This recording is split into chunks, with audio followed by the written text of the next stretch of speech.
Ribeiro-Addy. Thank you, Madam Deputy Speaker. As Russia's unjustifiable assault continues, it's important the international community do everything in our power to bring this unprovoked invasion to an end. But equally, whilst we wait for that time, we should be doing all we can to support those most affected, those fleeing. Now, we've heard a great deal of criticism of the government's response to the Ukrainian refugee crisis. Unfortunately, the overwhelming bulk of this criticism is fully justified. The government's response has been late, it has been half-hearted, it has been partial, and it has been discriminatory. We can rightly be proud of the response of the British public to this crisis. So many of them have opened their hearts, they've opened their purses, and now we hear that 100,000 have even offered to open their homes. But the response of the government in no way reflects this generosity of spirit or this international solidarity. Worse, ministers seem to believe that the appropriate response to justified criticism is to attack, or that the response to serious shortcomings is self-congratulations. And it's simply not enough compared to our counterparts across Europe. My honourable friend, the Shadow Minister for Levelling Up, was quite right to be critical of the latest government plans. As she said, it's not a plan at all, it's a press release. It's a DIY refugee scheme. Madam Deputy Speaker, I would like to remind the front benches opposite that we are signatories to international treaties governing the treatment of refugees.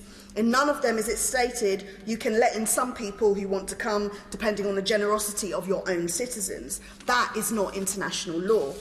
The legal position is that refugees have the right to seek asylum and that the state has the obligation to grant it where appropriate. This doesn't mean directing people to non-existent processing centres in Calais or secretly located centre somewhere in Lille. It doesn't mean denying refugees from a war-torn region because you do not already have existing relatives here. And I know the visa scheme has since been extended, but it is a visa scheme, and that is not how the asylum system has worked. So I'm sorry to say, Madam Deputy Speaker, that this is a failing that has become customary under this government and its predecessors. The government has failed to meet either its legal or its moral obligations since it took office in 2010. There have been attempts to push refugees back in the Channel. Refugees have been kept in buildings not fit for habitation. Some have contracted serious disease in unsanitary conditions. And we have seen others, including British citizens, wrongly deported from this country. And it should never be forgotten that the government and its predecessors are indelibly stained with the continuing Windrush scandal.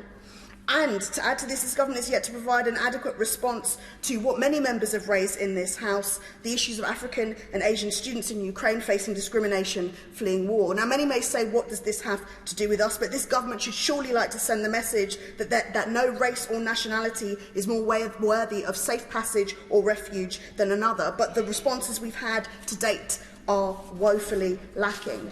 And even in light of all of this, the government persists with the anti-refugee borders bill.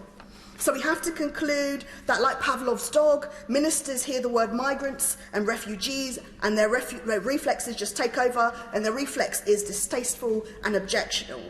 It's not the reflex of the people of this country who are empathetic, charitable and giving.